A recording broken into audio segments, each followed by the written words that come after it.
ओम श्री परमहंसाय नमः। ओम श्री परमहंसाय नमः। ओम श्री परमहंसाय नमः। मेरा नाम पंडित नरेंद्र कुमार शर्मा है।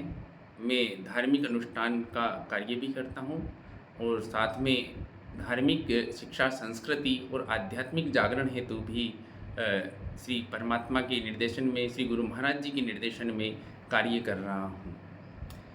देखिए, शास्त्रों में, हमारे भारतीय संस्कृति में सनातन पद्धतियों का और आध्यात्म का अत्यंत महत्व बताया गया है। बड़े भाग मानुष तन पावा, सुर दुर्लभ ग्रंथ नहीं गावा।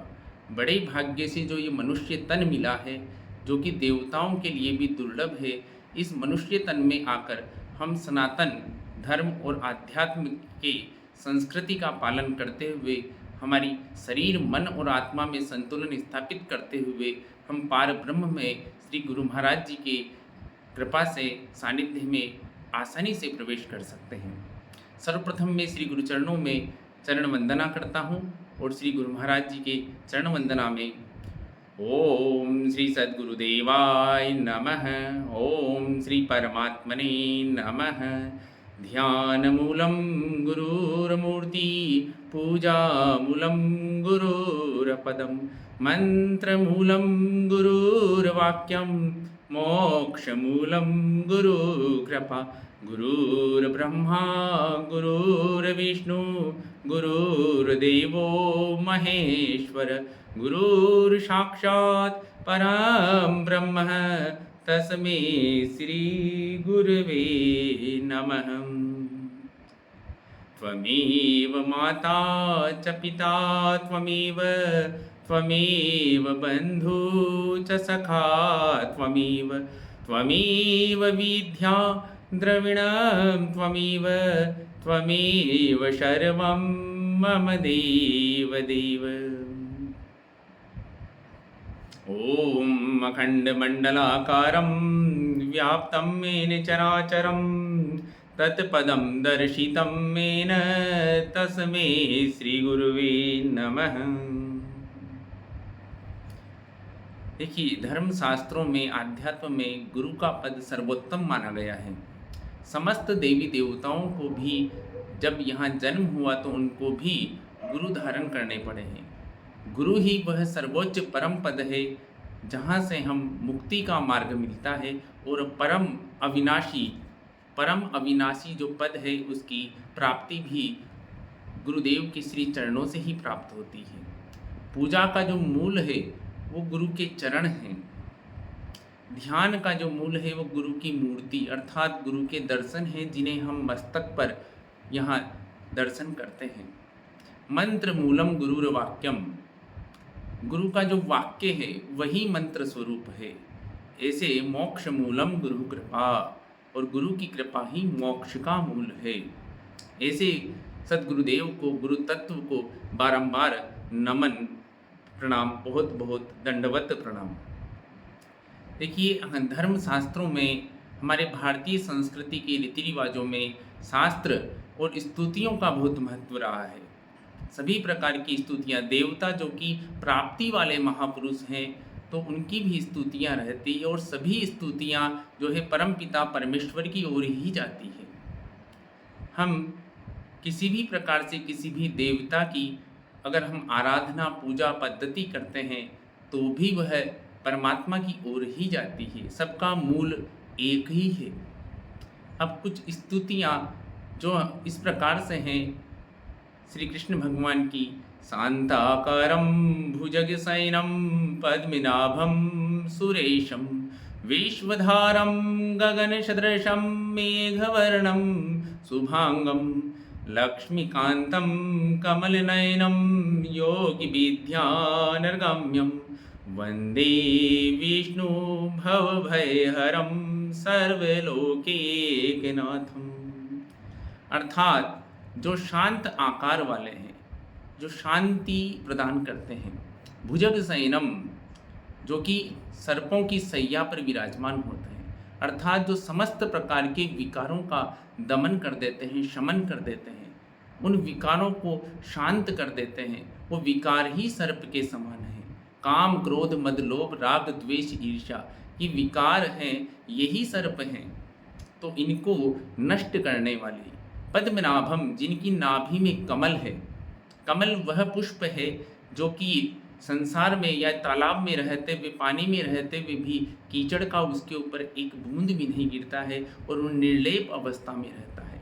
तो उनकी नाभि में कमल है, अर्थात साक्षी पद है। सुरेशम, अर्थात देवताओं के गुरु हैं। विश्वधारम, विश्व के आधार हैं।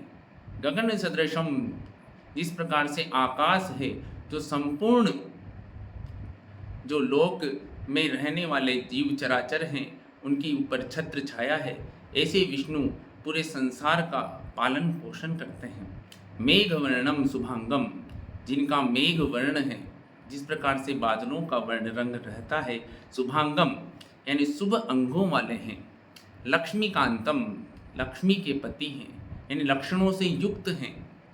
विभिन्न प्रकार के जो लक्षण हैं, शांति, प्रेम, आनंद, शक्ति, पवित्रता, इन सब लक्षणों से युक्त को ही लक्ष्मीकांतम यहाँ पर कहा गया है। यह आध्यात्मिक व्याख्या है, इस श्लोक की आध्यात्मिक व्याख्या कि वास्तव में हमें कौन से जो गुण हैं हमारे देवी देवताओं से, हम परमपिता परमेश्वर से, इनसे धारण करने चाहिए। कमल नयनम, जिनके नयन कमल के समान हैं। जैसा मैंने बताया, कमल जो है साक्षी अवस्था का, उपराम अवस्था का सूचक है। तो जो कमल है, उस कमल के अनुसार हमारे इनके नेत्र हैं, अर्थात सबको समदृष्टि से देखते हैं, समान भाव से देखने वाले। योगी विद्यानगम्यम, अर्थात योगियों में श्रेष्ठ हैं। वंदे विष्णु भवभयहरम सर्वलोकैकनाथम, तो ऐसे विष्णु भगवान को मैं प्रणाम करता हूँ जो संसार के भय को हरने वाले हैं और सर्वलोकैकनाथम, सभी लोकों के नाथ हैं, ईश्वर हैं। अब हम शिव वंदना की स्तुति कर रहे हैं। कपूरगौरम करुणावतारम संसार सारम भुजगेन्द्रहारम सदा वसंतम हृदयारविंदे भवम भवानी सहितम नमामि। अर्थात शिव जो कि कल्याणकारी हैं, जो गौर वर्ण हैं, करुणा के अवतार हैं, जो शरणागत की रक्षा करने वाले हैं। संसार सारम भुजगेन्द्रहारम, जो संसार के सार हैं, भुजगेन्द्रहारम। सदा वसंतम हृदयारविंदे, जो हृदय में विराजमान है। परमात्मा को हम चारों तरफ, तीर्थ मंदिर चारों तरफ हम उन्हें ढूंढते रहते हैं। हाँ, मंदिर और तीर्थ वहाँ के पॉजिटिविटी के बहुत पावरफुल सोर्स हैं, लेकिन जो परमात्मा है, ईश्वर है, वो हमारे हृदय में विराजमान रहता है, हृदय चक्र में विराजमान है। और इनको यहीं से हमारे भीतर जो भाव है, उन भावों को हम देखने के लिए बाहर तीर्थ और मंदिरों की ओर जाते हैं। जिस प्रकार से हिरण रहती है, उसकी नाभि में कस्तूरी रहती है, लेकिन वो उसे पूरे जंगल में ढूंढती रहती है, जबकि उसकी स्वयं की नाभि में कस्तूरी है और उसकी खुशबू आने के कारण उसे वो जंगल में घूम घूम के ढूंढती रहती है। उसी प्रकार से हमारे हृदय में ईश्वर विराजमान है और हमारे ही भाव हमें तीर्थ और मंदिरों की ओर लेकर जाते हैं। भवम भवानी सहितम नमामि, अर्थात आपको भवानी सहित, अर्थात शिव की शक्ति सहित हम जो है प्रणाम करते हैं, दंडवत नमन करते हैं। जो भवानी है वो शक्ति है, और शक्ति कौन है? शिव की शक्ति। शिव जो है साक्षी स्वरूपा है, इस सृष्टि के रचयिता हैं, और शक्ति उन्हीं की शक्ति से सतो रजो तमोगुण पूर्ण सृष्टि का जो निर्माण है उन्हीं की शक्ति से हुआ है। ऐसे शिव स्वरूप को हम प्रणाम करते हैं। और शिव स्वरूप तत्वदर्शी सद्गुरु भी शिव ही होते हैं, वो भी शिव ही हैं, वो उनमें एकाकार हो गए हैं, तो सद्गुरु ही शिव होते हैं। ऐसे गुरु तत्व को, ऐसे समस्त गुरु तत्वों को, समस्त गुरुओं को, बुद्ध, महावीर, योगानंद, महाअवतार बाबा और हमारे गुरुदेव श्री परमहंस जी महाराज जी को हम बारंबार प्रणाम करते हैं, नमन करते हैं। अब हम मंगल श्री विष्णु मंत्र का स्वस्ति वाचन कर रहे हैं। मंगलम भगवान विष्णु मंगलम गरुड़ध्वज मंगलम पुंडरीकाक्ष मंगलाय तनोहरि। यानी कि जो विष्णु हैं वो मंगल करने वाले हैं। हर प्रकार से हमारे संसार के मंगल के लिए वो हैं। जिस प्रकार से ब्रह्मा जो हैं रचयिता हैं, उन्होंने सृष्टि की रचना की, और विष्णु भगवान जो इसका पालन पोषण कर रहे हैं, सर्वलोक मंगलदायक हैं। और शिव भगवान जिनको हम संहार का कर्ता मानते हैं, वो शिव परमपिता परमेश्वर हैं, जो इस सृष्टि के ब्रह्मा विष्णु और महेश की रचना करते हैं। अब हम आदि शक्ति की वंदना कर रहे हैं, माँ की वंदना कर रहे हैं, भगवती की वंदना कर रहे हैं। सर्वमंगल मांगल्ये शिवे सर्वार्थ साधिके शरण्ये त्र्यंबके गौरी नारायणी नमोस्तुते। या देवी सर्वभूतेषु शक्तिरूपेण संस्थिते, या देवी सर्वभूतेषु धर्मरूपेण संस्थिते, या देवी सर्वभूतेषु विद्यारूपेण संस्थिते, या देवी सर्वभूतेषु मातृरूपेण संस्थिते। नमस्तस्यै नमस्तस्यै नमस्तस्यै नमो नमः। विदेहि द्विस्तां नाशं विदेहि बलमुच्चुके, रूपं देहि जयं देहि यशो देहि द्विषो जहि।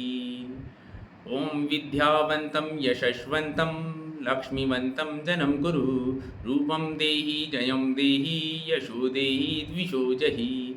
सौभाग्यम् आरोग्यं देहि मे परमं सुखं, रूपं देहि जयं देहि यशो देहि द्विषो जहि।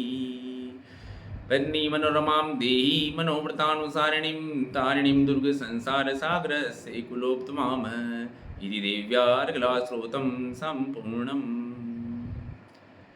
देखिए, आदि शक्ति की जो वंदना हमने की है, आदि शक्ति अर्थात सर्वमंगल मांगल्य, सभी का मंगल करने वाली, शिवे सर्वार्थ साधिके, जो शिव की शक्ति है।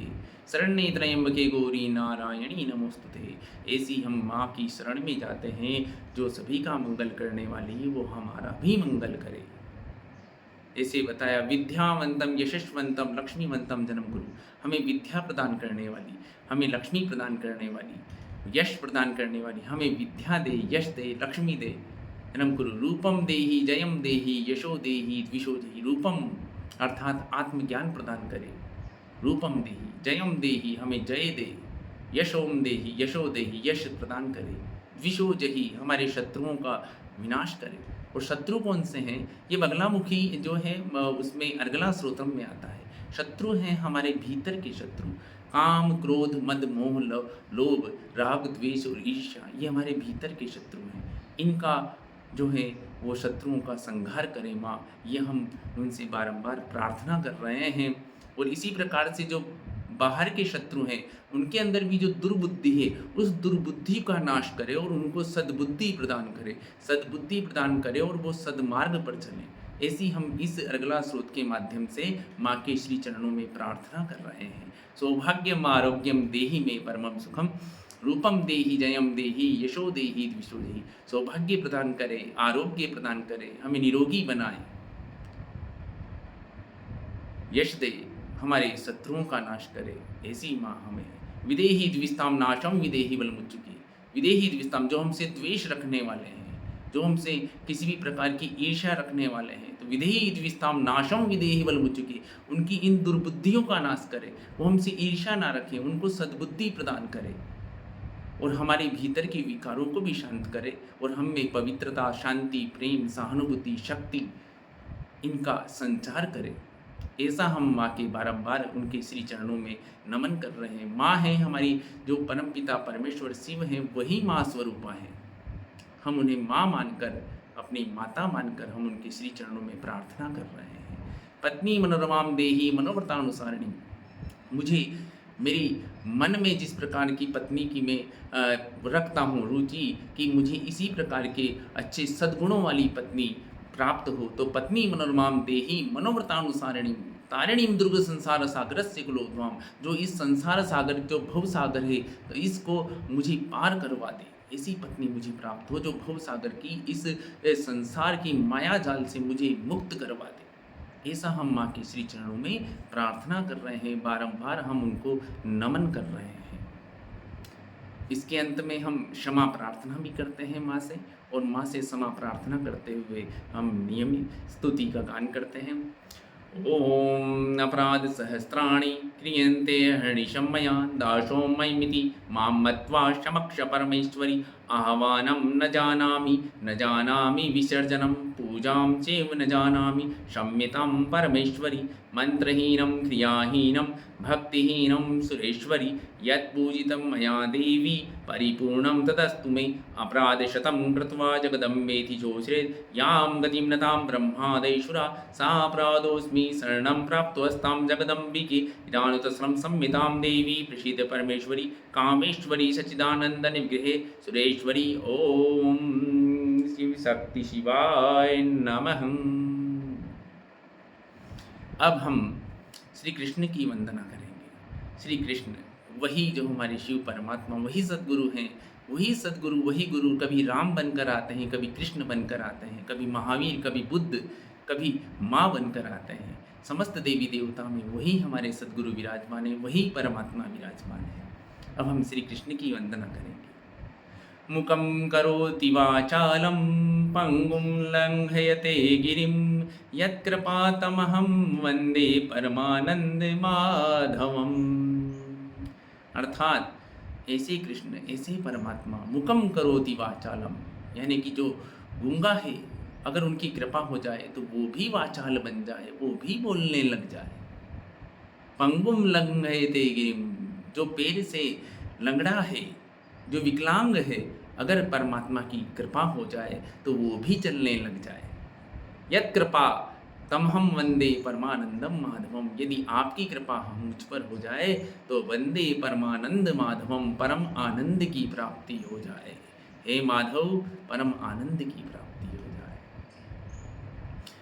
अब हम बिल्व अर्पण मंत्र, जो बिल्व पत्र होते हैं, जो हम श्रावण के मास में बिल्व पत्र अर्पण करते हैं शिवलिंग पर, उनके अर्पण का भी एक मंत्र रहता है। उसका भी निश्चित रूप से आप सभी, छोटे छोटे मंत्र हैं, छोटी स्तुतियां हैं और इनके भावार्थ हैं, आध्यात्मिक व्याख्या है। आप निश्चित रूप से उस मंत्रों का उच्चारण करें। मंत्र मन को जो तरा दे, मन को जो सात्विक बना दे, वही मंत्र कहलाता है और इन्हीं मंत्रों से व्यक्ति की सद्गति प्रदान होती है। त्रिदलं त्रिगुणाकारं त्रिनेत्रं च त्रियायुधं त्रिजन्म पापसंहारम् एकबिल्वं शिवार्पणम्। त्रिदलम यानी 3 दलों वाला जो बिल्व पत्र रहता है, जो कि ब्रह्मा, विष्णु और महेश का परिचायक है।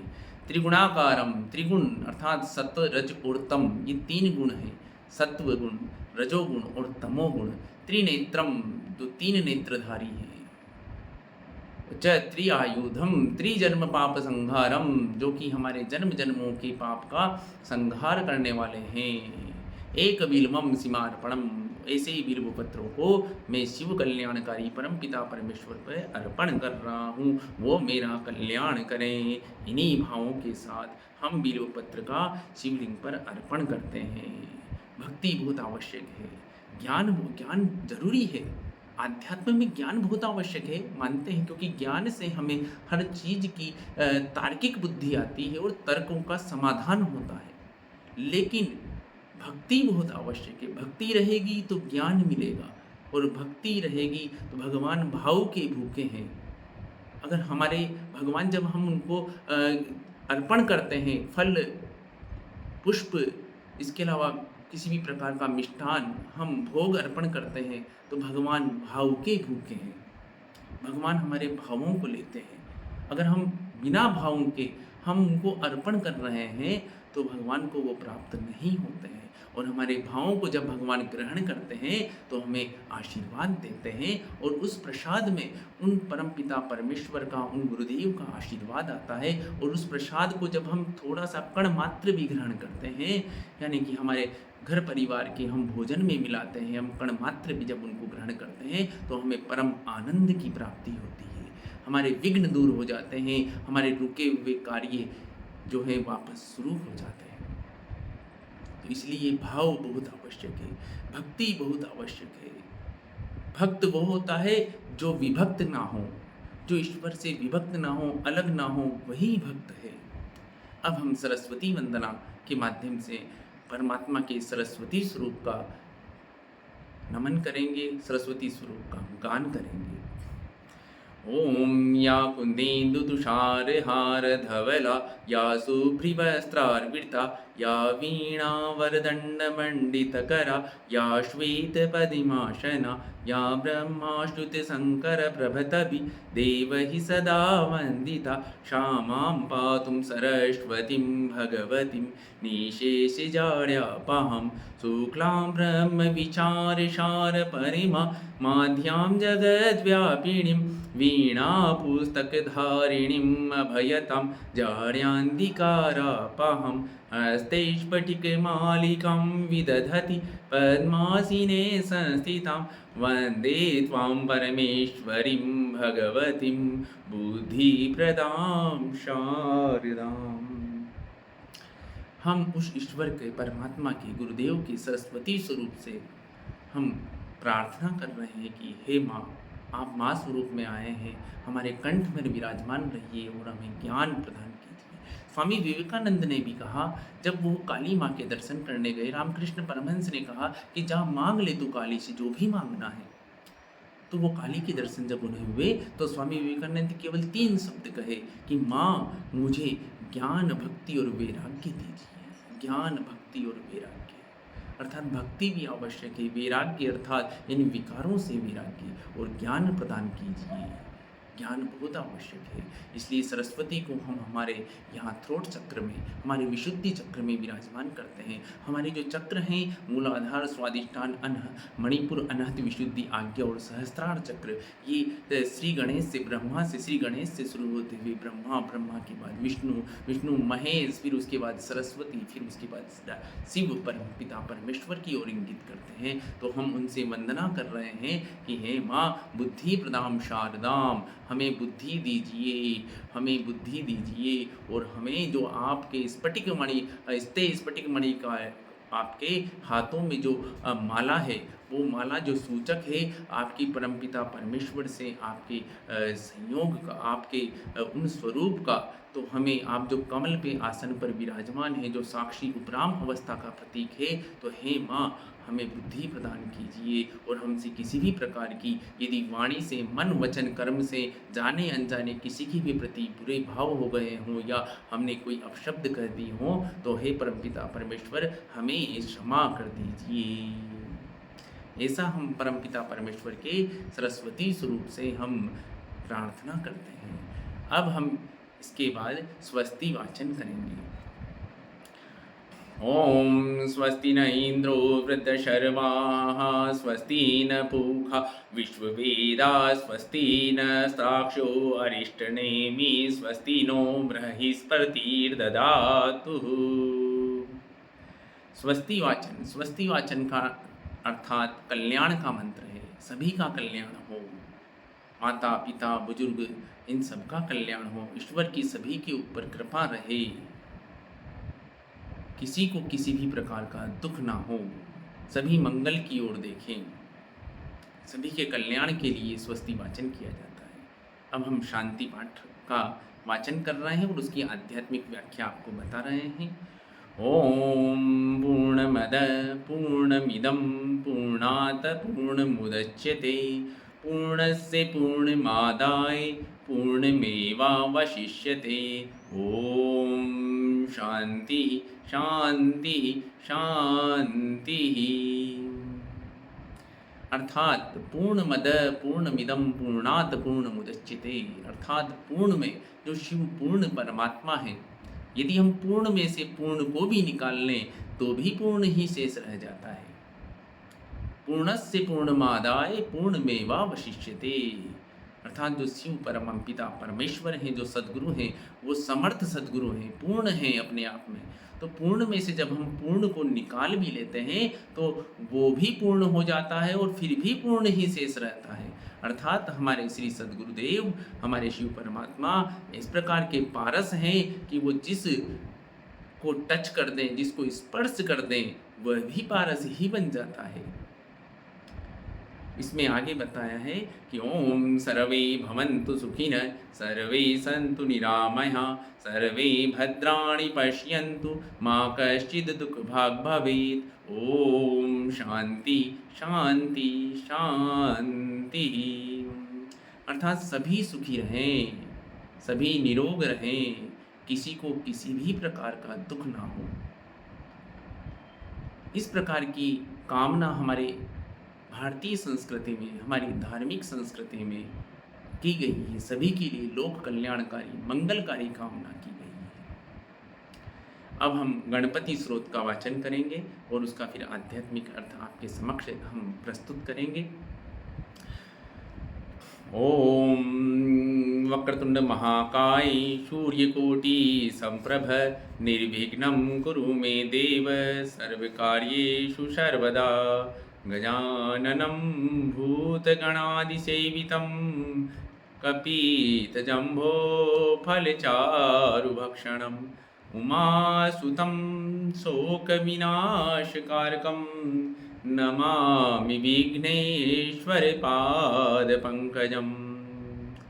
ॐ गणनां त्वां गणपतिगुं हवामहे प्रियनां त्वां प्रियपतिगुं हवामहे निधिनां त्वां निधिपतिगुं हवामहे वसो मम आमजानीमजासि गर्वदं मह।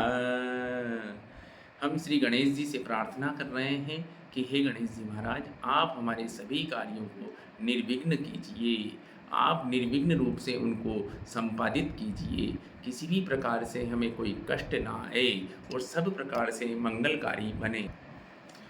भगवान श्री गणेश जी से हम प्रार्थना की, उनके श्री चरणों में हमने प्रार्थना की कि हे गणेश जी महाराज, आप हमें जो है निर्विघ्न रूप से हमारे सभी कार्यों को शुभारंभ कीजिए। इसी प्रकार आध्यात्म में जब हमारे जो चक्र हैं, मूलाधार से लेकर हमारे जो सहस्त्रार चक्र है, मूलाधार चक्र में श्री गणेश जी विराजमान हैं। जब हम मूलाधार को हम शक्तिशाली बनाते हैं तो श्री गणेश जी को हम जो है प्रसन्न कर रहे हैं। हम कह रहे हैं कि हमारी इस आध्यात्मिक यात्रा को आप शुभारंभ कीजिए और इसे निर्विघ्न रूप से संपन्न कीजिए। इसीलिए सबसे पहले गणेश जी की हम आराधना करते हैं, गणेश जी की पूजा करते हैं। इसलिए शास्त्रों में सर्वप्रथम गणेश जी की पूजा के लिए बताया गया है कि उन्हें सर्वोत्तम श्री गणेश जी की स्तुति की जाती है। क्यों? क्योंकि हमारे सभी चक्रों का मूल जो है वो मूलाधार चक्र है और मूलाधार में श्री गणेश जी विराजमान हैं। मूलाधार को हम श्री गणेश जी की प्रतीक रूप में मानते हैं और मूलाधार में जब हम लम मंत्र का उच्चारण करते हैं तो उसके अभ्यास से हमारे श्री गणेश जी का प्रसन्नता रहती है। उसके बाद हम स्वाधिष्ठान पर आते हैं जहाँ शक्ति विराजमान है, जहाँ हम काम को राम में बदलते हैं। काम को राम में बदलने वाला हमारा स्वाधिष्ठान चक्र रहता है जहाँ शक्ति विराजमान है। फिर हम मणिपुर चक्र में आते हैं जहाँ पर हम रम का उच्चारण करते हैं। वहाँ विष्णु भगवान विराजमान है जो समस्त संसार का पालन पोषण करते हैं। ऐसे विष्णु भगवान वहाँ विराजमान है क्योंकि हमारा जो पेट है या हमारा जो मणिपुर चक्र है, यही पूरे संसार जो है वो इसी के लिए पालन पोषण का कर रहा है, आजीविकोपार्जन कर रहा है। उसके बाद जब हम अनहत चक्र पर आते हैं वहाँ पर शिव भगवान विराजमान है। शिव भगवान जो हमारे हृदय में विराजमान है, अनहत चक्र में विराजमान है। फिर हमारे विशुद्धि चक्र में सरस्वती माँ सरस्वती का वास है। तो इसलिए हमें मूलाधार से होते हुए जब सहस्त्रार की हम यात्रा करते हैं तो उस यात्रा में जो शिव परमपिता परमेश्वर के सद्गुरु के जो स्वरूप विराजमान हैं, हम उनको प्रसन्न करने के लिए धार्मिक कृत्यों में हमें स्तुतियाँ दी गई है, वंदना दी गई है। जो हम वंदना करके पूजा पाठ में, हमारे घर के सभी शुभ कार्यों में हम उन्हें प्रयोग में लेते हैं और इनके आध्यात्मिक रूपक हैं। इसलिए इनको धर्म से जोड़ दिया गया है कि धर्म से जोड़ने के बाद कोई व्यक्ति इन्हें हमेशा सदा स्मरण में रखेगा और युग युगांतर तक जब वो धर्म की ओर बढ़ेगा तो निश्चित रूप से ही वो आध्यात्म की ओर बढ़ेगा। देखिए, धर्म और आध्यात्म ये हमारे सनातन की प्राथमिक और उच्चतर माध्यमिक या विश्वविद्यालयी पाठशाला है। जहाँ हम धर्म की बात करते हैं तो यह हमारे प्राथमिक और उच्च प्राथमिक स्तर की पाठशालाएं हैं, जहाँ पर भक्ति है, जहाँ पर स्तुतियाँ हैं, जहाँ पर वंदन है, जहाँ पर प्रार्थनाएं हैं, जहाँ पर देवी देवता हैं, जहाँ पर मंदिर हैं, जहाँ पर तीर्थ हैं। लेकिन जब हम माध्यमिक या उच्चतर माध्यमिक या हम विश्वविद्यालय के स्तर की बात करते हैं तो वहाँ पर आध्यात्म है, इनका भावार्थ है। हमारे इस शरीर में ही समस्त देवी देवताओं का जो वास है वो किस प्रकार से है, परमपिता परमेश्वर का जो वास है वो किस प्रकार से है, हमारे चक्रों का जागरण है। ईश्वर जिनको हम यत्र तत्र ढूंढ रहे हैं वो हमारे हृदय में ही विराजमान है, तो किस प्रकार से हम हृदय स्थित परमात्मा को जागृत करें, किस प्रकार से हम श्वास श्वास सुमिरन करके हम जो है हमारे सभी प्रकार के चक्रों का जागरण करते हुए और आज्ञा चक्र और सहस्त्रार चक्र और उससे भी ऊपर के चक्रों की दयाल चुप की यात्रा करें। और ये सब संभव है गुरुद्वार से, गुरुकुल से, सदगुरुदेव की कृपा से। इसीलिए प्राचीन समय में गुरुकुल हुआ करते थे, क्योंकि वहाँ आध्यात्म की जागृति हुआ करती थी, ब्रह्म विद्या की जागृति हुआ करती थी। और वही असली जो है पांडव की जब हम बात करते हैं तो पांडव और कौरव जो है वो युद्ध विकारों का युद्ध है। और पांडव जिन्होंने अपनी योगी जनों में वो श्रेष्ठ कला है, योग मार्ग से उन्होंने उस परम पद को प्राप्त किया। तो ये सब जो संभव है वो श्री सद्गुरुदेव के सानिध्य में ही संभव है। अविनाशी परम पद की प्राप्ति उन्हीं के सानिध्य में संभव है, जहाँ हम धर्म और आध्यात्म के भावार्थ जान पाते हैं, हम ज्ञान जान पाते हैं और ज्ञान जो है समर्पण भाव के साथ हम भक्ति कर पाते हैं। ये सब वही संभव है। तो इसलिए हमें श्री गुरुचरण इसलिए कहा गया है कि गुरु गोविंद दों खड़े काके लागो पाए, अरे बलिहारी गुरु आपने गोविंद दियो बताए। कि आपने गोविंद का जो रास्ता है, मैं बलिहार जाता हूँ गुरुदेव, आपने गोविंद का रास्ता बताया है। क्योंकि धर्म में जब मैं प्राथमिक उच्च प्राथमिक विद्यालयों में पाठशालाओं में मैं वहाँ पर फंसा हुआ था, तो उसके बाद का जो ज्ञान है, समर्पण भाव, जब आपने आगे का समस्त जो मार्ग है वो मुझे बताया और मुझे गोविंद का रास्ता दिखाया। इसीलिए गुरु का पद सर्वोच्च पद कहलाता है, समर्थ सदगुरु का पद सर्वोच्च पद कहलाता है। तत्वदर्शी जो सदगुरु हैं वो तत्वदर्शी हैं, जिन्होंने तत्व को देखा हुआ है। जिस प्रकार से किसी व्यक्ति को दिल्ली से मुंबई जाना हो और यदि वो किसी अन्य व्यक्ति से संपर्क करे तो मुंबई पहले जो जा चुका है वही उस व्यक्ति को मुंबई ले जा सकता है।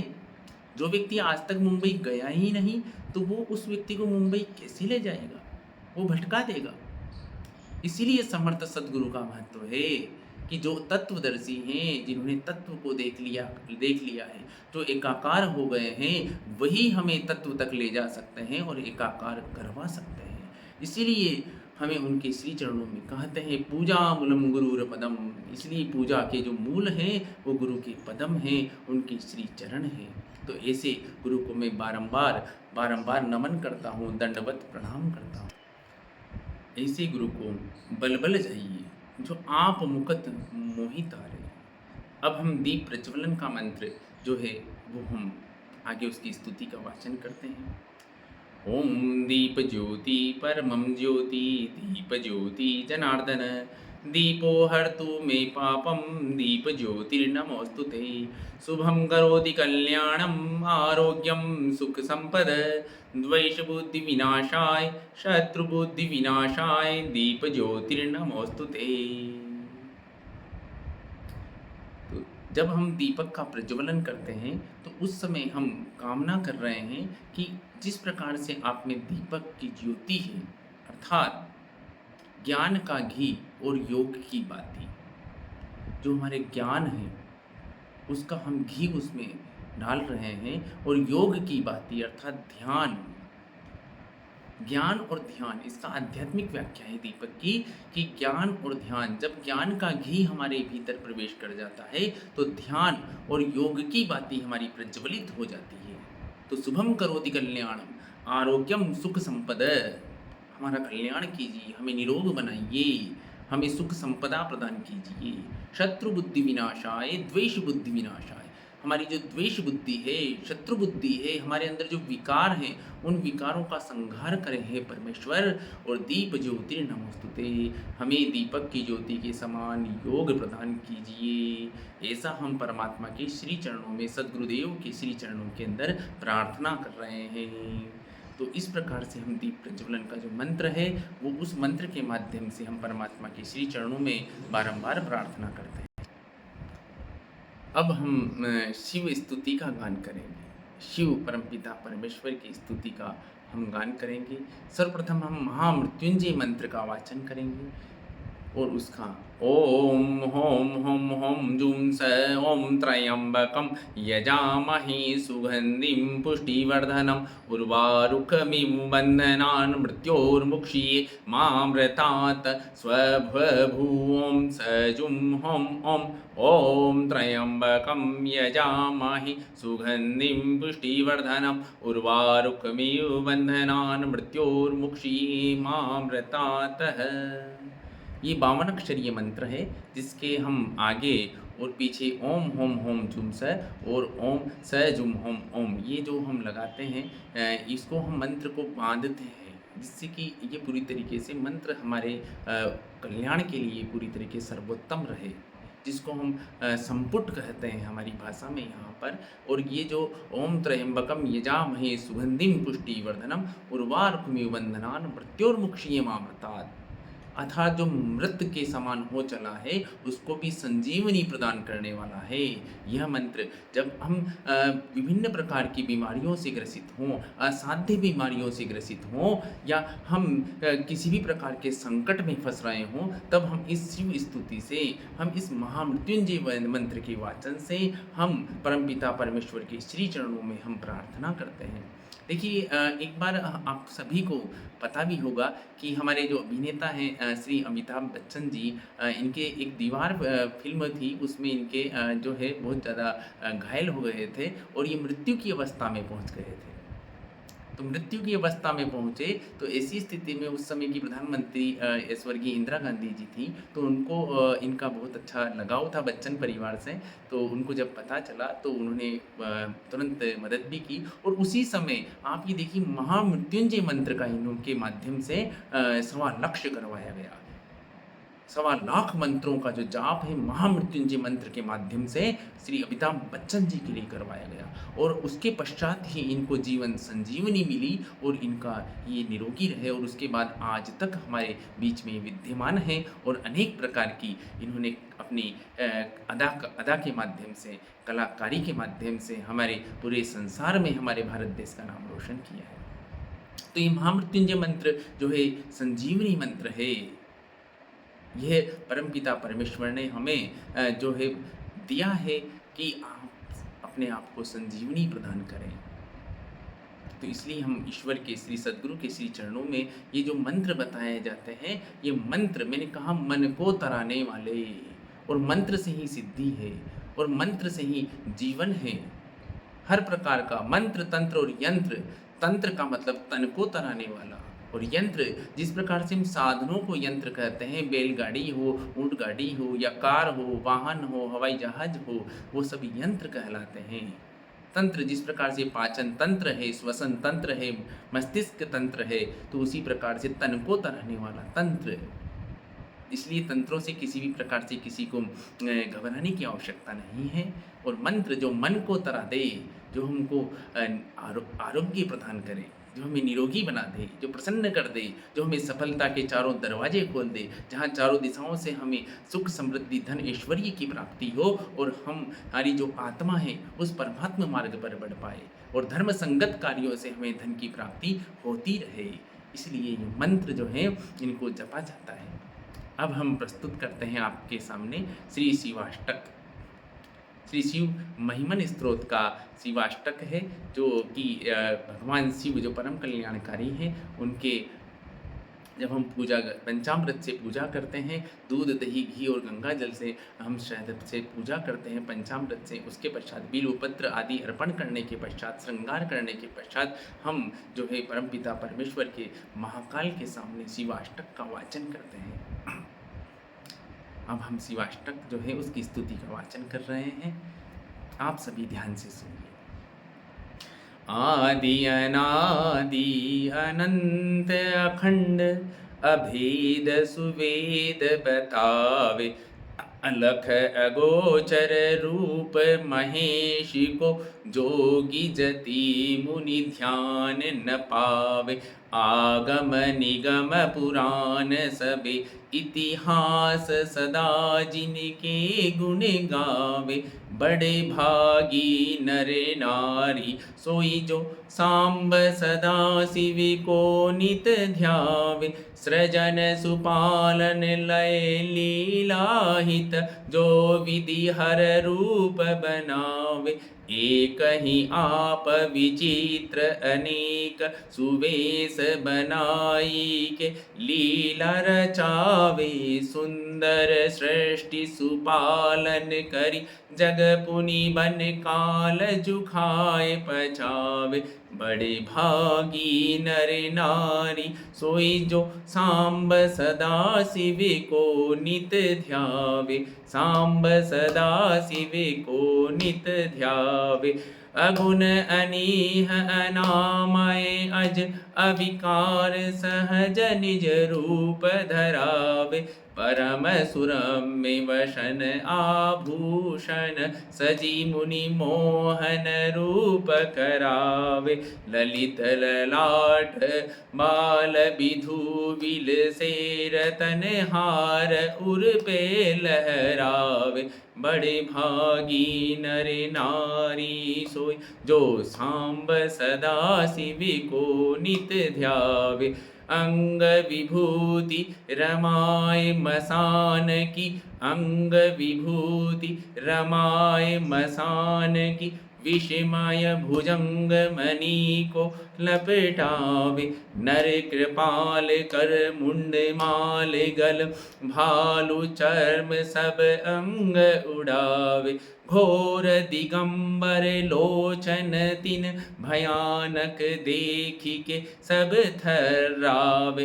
बड़े भागी नर नारी, सोई जो सांब सदा शिव को नित ध्यावे। सांब सदा शिव को नित ध्यावे। सुनतई दीन की दीन पुकार, दयानिधि आप उबारने आवे। पहुँच तहाँ अविलंब सुदारुण, मृत्यु को मर्म विदारी भगावे। सांब सदा शिव अनि शिव को नित ध्यावे। मुनि मृकंडु सुत की गाथा, सुचि अजहु विज्ञ जन गाई सुनावे। बड़े भागी नर नारी, सोई जो सांब सदा शिव को नित ध्यावे। सांब सदा शिव को नित ध्यावे। चाउर चारी जो फूल धतूर के, बेल के पात ओ पानी चढ़ावे। गाल बजाए के बोल जो हर हर महादेव, धुनि जोर लगावे। हर हर महादेव धुनि जोर लगाए। तिनहि महाफल दे सदा शिव, सहजई भुक्ति मुक्ति सो पावे। बड़े भागी नर नारी, सोई जो सांब सदा शिव को नित ध्यावे। सांब सदा शिव को नित ध्यावे। विनसी दोष दुख दुरित दैन्य दारिद्र्यम, नित्य सुख शांति मिलावे। आसुतोष हर पाप ताप, सब निर्मल बुद्धि चित्त बक्सावे। सांब सदा शिव को नित ध्यावे। आसुतोष हर पाप ताप, सब निर्मल बुद्धि चित बक्सावे। असरन शरण काटि भव बंधन, बंधन भव निज भवन भव्य बुलवावे, बड़े भागी नर नारी सोई जो सांब सदा शिव को नित ध्यावे, सांब सदा शिव को नित ध्यावे। ओढ़र दानी उदार अपार जो नेक सी सेवा ते ढुरी जावे, दमन अशांति समन संकट विरद विचार जन ही अपनावे। ऐसे कृपालु कृपामयी देवी के क्यों न शरण अब ही चली जावे, बड़े भागी नर नारी सोई जो सांब सदा शिव को नित ध्यावे, सांब सदा शिव को नित ध्यावे। ओम खंडमंडलाकारं व्याप्तं येन चराचरं तत्पदं दर्शितं येन तस्मै श्रीगुरुवे नमः। ओम गुरुर्ब्रह्मा गुरुर्विष्णु गुरुर्देवो महेश्वर, कर्पूरगौरं करुणावतारं संसारसारं भुजगेन्द्रहारं सदा वसन्तं हृदयारविन्दे भवं भवानी सहितं नमामि। देखिए जो शिवाष्टक है, इस शिवाष्टक में भी यही बताया है कि निज रूप को, निज रूप अर्थात निज स्वरूप, हमारा निज स्वरूप है हमारा आत्म स्वरूप। जो शरीर हमें बाहर से दिख रहा है, ये इसमें एक भीतर एक आत्मा है। जिस प्रकार से धर्म के भीतर आध्यात्म है, जिस प्रकार से एक नारियल के गोले के भीतर गिरी है, बाहर जिस प्रकार से नारियल का जो गोला रहता है, बाहर उसको हटाने पर उसमें से गिरी निकलती है जो असली खोपरा है। उसी प्रकार से हमारे शरीर के भीतर जो आत्मा है, जो उस परमपिता परमेश्वर की संतान है, तो उसका निज स्वरूप अर्थात आत्म स्वरूप जिसको हमको दर्शन करवा दे, हम परमपिता परमेश्वर के श्री चरणों में शिवाष्टक के माध्यम से यही प्रार्थना कर रहे हैं कि हमारा दुख दारिद्र्य दूर कर दे, हमें जो है समृद्धि की कामना कर रहे हैं। फिर साथ में हम कामना कर रहे हैं कि हमें जो संत हैं वो हमें उनके दर्शन करवा दे, हमें हमारे गुरु से मिलवा दे। हम जो जन्म जन्मांतर से हम भटक रहे हैं, जन्म जन्मांतर से हम जो उस आत्म स्वरूप की प्राप्ति नहीं हो पाई है, तो हमें हमारे श्री सद्गुरुदेव से आप मिलवा दीजिए, जिनके सानिध्य में हम इस निज स्वरूप का हम प्राप्ति कर पाए।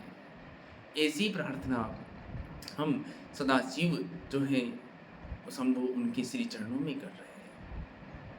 कह रहे हैं ना, बड़ भागी नर नारी सोई जो सांब सदाशिव को नित ध्यावे, यानी वो बड़े भाग्यशाली हैं वह नर और नारी जो सांब सदाशिव को नित ध्यावे, जो सदाशिव को नित्य ध्याते हैं, वो बहुत भाग्यशाली है। आशुतोष हर पाप ताप सब निर्मल बुद्धि चित बख्शावे, यानी हमारे सभी प्रकार के जो पाप हैं उनके लिए क्षमा प्रार्थना, क्षमा कर दीजिए और हमारी बुद्धि को और चित्त को निर्मल बना दीजिए। ऐसा हम जो है श्री शिव परमात्मा के समक्ष हम प्रार्थना कर रहे हैं।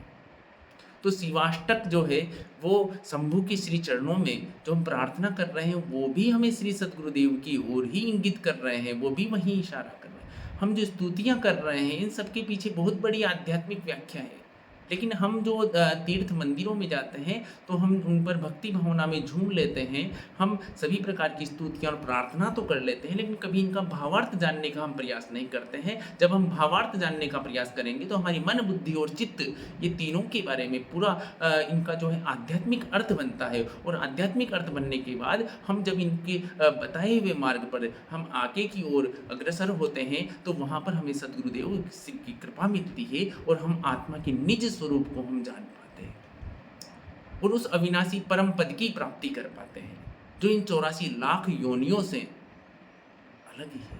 84 लाख योनियां, बार बार पुनरपि जननम पुनरपि मरणम पुनरपि जननी जठरे शयनम, बार बार जन्म लेना, बार बार मर जाना, बार बार माँ के गर्भ में आ जाना, आखिर कब तक? आइए, बिल्कुल आना चाहिए, लेकिन हम निज स्वरूप को अच्छी तरीके से जानकर या इन कर्म बंधनों के जंजाल से मुक्त होकर इस निज स्वरूप को, और ये सब संभव है श्री सद्गुरुदेव के सानिध्य में, समर्थ सद्गुरु के सानिध्य में। इसलिए हम सांब सदाशिव को नित्य ध्यावे, वो शिव ही है, वो परम कल्याणकारी है। इसलिए मंदिरों में गाया जाता है और कहा जाता है कि धर्म की जय हो, अधर्म का नाश हो, प्राणियों में सद्भावना हो, विश्व का कल्याण हो। ओम नमः पार्वते पतये नमः। हर हर महादेव। जय जय शिव शंभो। शंभु अर्थात स्वयंभू, जो स्वयं प्रकट है, श्री गुरुदेव के रूप में स्वयं प्रकट है। कभी भी ये धरती जो है वो महापुरुषों से खाली नहीं रही है। इस धरती पर हमेशा, चाहे वो सतयुग, त्रेता, द्वापर और कलयुग रहा हो, महावीर, बुद्ध, महाअवतार बाबा, योगानंद जी और अनेकों अनेक सदगुरुदेव ने जन्म लिया है। और उसके बाद इस संसार के कल्याण के लिए हम जैसे लोगों को अपनी आत्मा के निज स्वरूप का दर्शन कराने के लिए, लोक कल्याण के लिए वो उपस्थित हुए हैं, और उस आध्यात्म के पथ को उन्होंने हमेशा जागृत रखा है। तो ये सारी जो स्तुतियाँ हैं, शिवाष्टक है, शिव महिमन स्तोत्र है, शिव पंचाक्षर स्तोत्र है, और अभी आपको जितने भी प्रकार की सरस्वती वंदना, श्री विष्णु वंदना, बिल्वपत्र अर्पण के ये सभी स्तुतियाँ उस एक परमात्मा की ओर ही इशारा करती हैं। इसलिए हमें नित्य प्रार्थना करना है, स्तुति करना है, मंदिर भी जाना है, तीर्थ भी जाना है, लेकिन इनके पीछे के भावार्थ को समझते हुए हमारे शरीर मन आत्मा में संतुलन स्थापित करके हमारी आत्मा का भी कल्याण करना है। हमें सद्गुरुदेव के सानिध्य में भी जाना है और वहाँ से वास्तविक ज्ञान की प्राप्ति करनी है। जिस प्रकार से एक जब विद्यार्थी होता है और उसके सामने पुस्तकें रख दी जाती है, वो जब प्राइमरी में होता है तो छोटे छोटे कंकड़ों से उसको गिनती सिखाई जाती है कि 1 2 3 4, या हम शुरुआत में उसको चार्ट के माध्यम से, जिसको हम टीचिंग लर्निंग मटेरियल कहते हैं, उनके माध्यम से हम उसको सिखाने का प्रयास करते हैं। लेकिन जब वो बड़ा हो जाता है तो उसे इन चीज़ों की आवश्यकता नहीं रहती है। जब वो बड़ा हो जाता है तो उसे हम टीचिंग लर्निंग मटेरियल की बिल्कुल भी आवश्यकता नहीं है। धीरे धीरे जब वो उच्चतर माध्यमिक कक्षाओं में या विश्वविद्यालय में जब प्रवेश कर जाता है तो उसे कंकड़ पत्थरों की आवश्यकता नहीं है, क्योंकि वो सारी गिनती गणित सीख जाता है। सारे अंग्रेजी है, संस्कृत है, हिंदी है, सामाजिक ज्ञान है, विज्ञान है, फिजिक्स, केमिस्ट्री, मैथमेटिक्स है, साइकोलॉजी है, फिलोसफी है, वो सारी चीज़ें धीरे धीरे समझने लग जाता है। उसे अब कंकड़ पत्थरों की आवश्यकता नहीं रहती है। तो ठीक उसी प्रकार से ये धर्म और अध्यात्म है। धर्म और अध्यात्म, धर्म जो है तीर्थ और मंदिरों से शुरू होता है, स्तुतियों से शुरू होता है, प्रार्थनाओं से शुरू होता है। इसलिए धर्म का भी संरक्षण होना अत्यंत अनिवार्य है, क्योंकि जब नव बालक का जन्म होता है तो वो शुरुआत में उन टीचिंग लर्निंग मटेरियल से ही आगे बढ़ता है। तो जब धर्म का संरक्षण होता है, धर्म सनातन की जय होती है, उसके बाद ही व्यक्ति आध्यात्म में प्रवेश करता है, और वह आध्यात्म ही उच्चतर माध्यमिक और विश्वविद्यालय की कक्षाएं हैं, जहाँ पर आप उस आध्यात्म की ब्रह्म विद्या की जागृति होती है, और ब्रह्म विद्या की जागृति के पश्चात आपकी आत्मा का परमात्मा में एकाकार होती है। ऐसा हमें श्री सद्गुरुदेव जो हैं वो हमें ऐसी कृपा करते हैं, ऐसे हमें ज्ञान की प्राप्ति करवाते हैं, ऐसा ज्ञान हमें ग्रहण करवाते हैं। तो इसलिए धर्म और आध्यात्म दोनों का ही इस पृथ्वी पर, भूमंडल पर अत्यंत आवश्यकता है। और इसी के लिए तीर्थ, मंदिर, ब्राह्मण, संत, साधु जिन्होंने अपने आप को साध लिया हो और जो दूसरों को भी साधने की क्षमता रखता हो, साधु नहीं साधु, पता है, साधक अपने साध्य की प्राप्ति के लिए साधना के माध्यम से साधु संतों की सेवा करते हुए जो अपने साध्य को प्राप्त कर ले, वही साधु है। और एक साधे सब सधे और सब साधे सब जाए। अगर एक को साध लिया, अर्थात एक परमपिता परमेश्वर जो श्री सद्गुरुदेव के स्वरूप में विराजमान है, उस मार्ग पर चलते हुए जब हम चलेंगे तो निश्चित रूप से सब सत जाएंगे। अगर हम हमारी जो नाव है, यदि हम किसी नदी को पार कर रहे हैं और हमने 4 नावों में अलग अलग पैर रखे हुए हैं, तो हम नदी पार नहीं कर पाएंगे, हम डूब जाएंगे। लेकिन हम एक नाव में बैठते हैं और उसके बाद हमारा जो खेवैया है, खेवनहार है, वो हमें आराम से नदी पार करवा देता है। इसलिए एक नाव में बैठिए। आप सभी से निवेदन है, प्रार्थना, स्तुतियाँ, मंत्र, तीर्थ, मंदिर सभी का महत्व जानिए, धर्म संस्कृति को समझिए, अपने घर में, अपने परिवार में धर्म संस्कृति का पालन भी कीजिए। तुलसी का भी महत्व है, बिल्वपत्र का भी महत्व है, धर्म संस्कृति का भी महत्व है, आचरण का भी महत्व है। और धीरे धीरे जब ईश्वर की कृपा होती है तो संत भी मिलते हैं, गुरु भी मिलते हैं। और जब गुरु मिलते हैं तो उसके बाद गुरु जो अंधकार से प्रकाश की ओर ले जाए, असतो माँ सवतगमय तमसो माँ ज्योतिर्गमय और मृत्योर्मा अमृतम गमय, जो असत्य से सत्य की ओर ले जाए, जो अंधकार से प्रकाश की ओर ले जाए, मृत्यु से अमृत की प्राप्ति करवा दे, ऐसे गुरु हैं।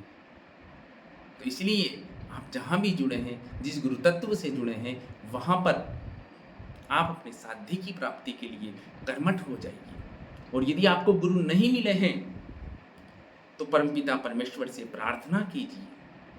आप प्रार्थना कीजिए कि मुझे आप धर्म और अध्यात्म के रास्ते पर ले चलिए, मुझे भी मेरे गुरुदेव से मिलवा दीजिए, जिससे मैं मेरे निज स्वरूप को जान पाऊँ, जिससे मैं मेरे इन विकारों को शांत कर मेरे अंदर सद्गुण आ सके, जिससे मेरे शरीर के भीतर जो ये आत्मा बैठी है, इस आत्मा के जन्म जन्मांतरों के विकर्मों का विनाश करके कर्म बंधनों से मुक्त होकर और मैं आगे की ओर यात्रा कर पाऊँ, अपनी अंतर यात्रा कर पाऊँ। एक यात्रा है बाहर की यात्रा, एक यात्रा है भीतर की यात्रा। दोनों आवश्यक है, लेकिन जब भीतर की यात्रा है तो उसके बाद बाहर आनंद ही आनंद है। तो आज जो है हम आप सभी से यही प्रार्थना करते हैं कि आप सभी का मंगल हो, आप सभी धर्म और अध्यात्म के मार्ग पर चलें और सभी का कल्याण हो।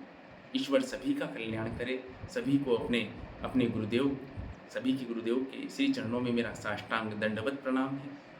आप सब गुरु तत्व से जुड़े, साथ में धर्म से जुड़े, आध्यात्म से जुड़े, सनातन संस्कृति से जुड़े और सनातन धर्म को मजबूत कीजिए। सनातन धर्म अर्थात धम्म सनातन, धम्म है शांति, प्रेम, पवित्रता, सहिष्णुता, शक्ति, आनंद, ये धम्म है।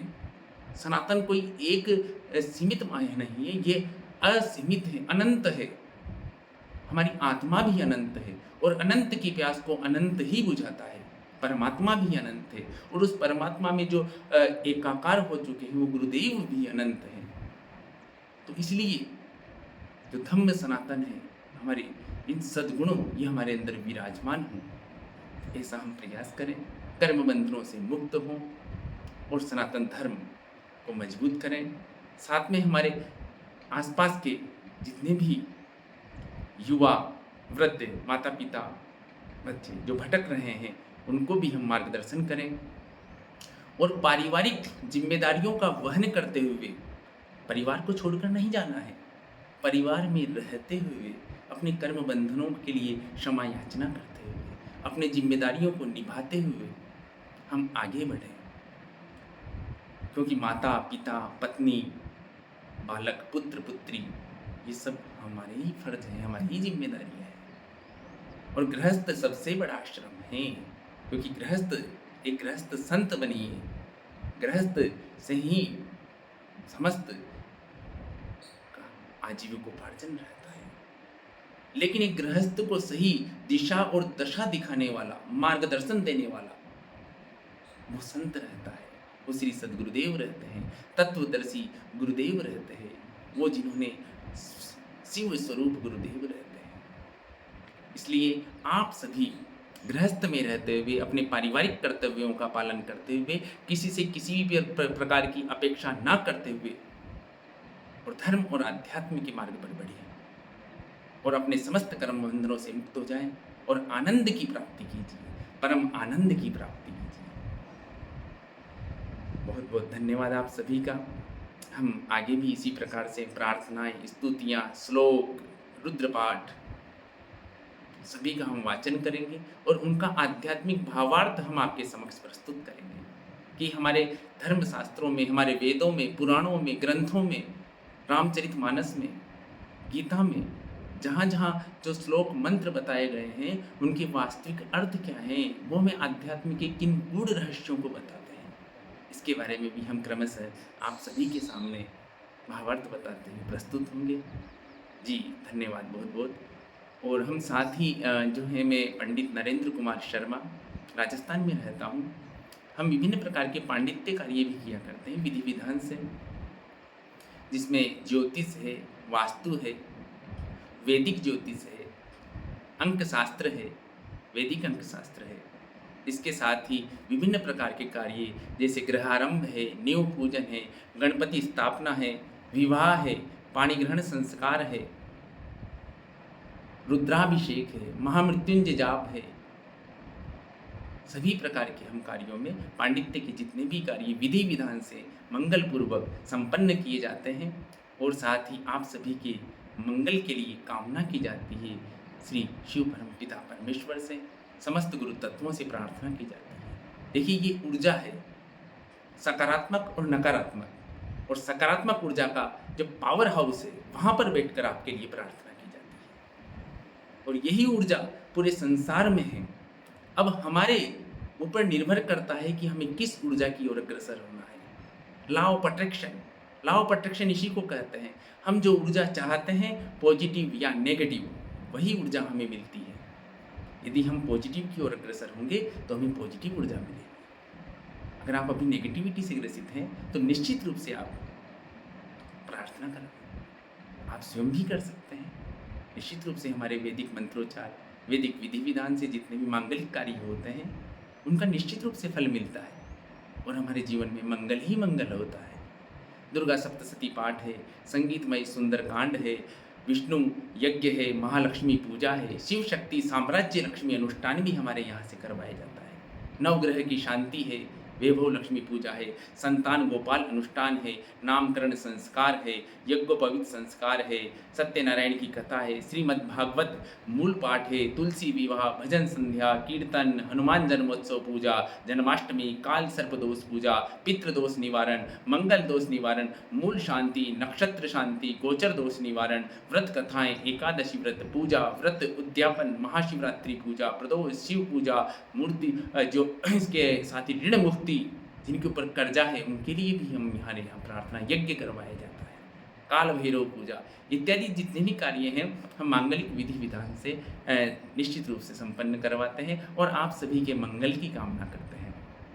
साथ में पार्थिव शिव परिवार की पूजा भी हमारे यहाँ पर होती है, जिसमें शिव परिवार को मिट्टी से बनाया जाता है, काली मिट्टी से बनाया जाता है, उस पर अभिषेक किया जाता है, मंत्र जाप होता है, साथ में महामृत्युंजय मंत्र, शिव रुद्राष्टकम, शिव महिमन स्त्रोत सभी का सस्वर वाचन होता है और उसके बाद अभिषेक होता है उन मिट्टी की शिव परिवार पर। उसके बाद जो है आप सभी के लिए वहाँ प्रार्थना की जाती है। संपूर्ण पूजाभिषेक के बाद आरती होती है, भोग लगाया जाता है और अंत में वो शिव परिवार जो मिट्टी के बने हुए हैं उन्हें नदी या जल में प्रवाहित कर दिया जाता है।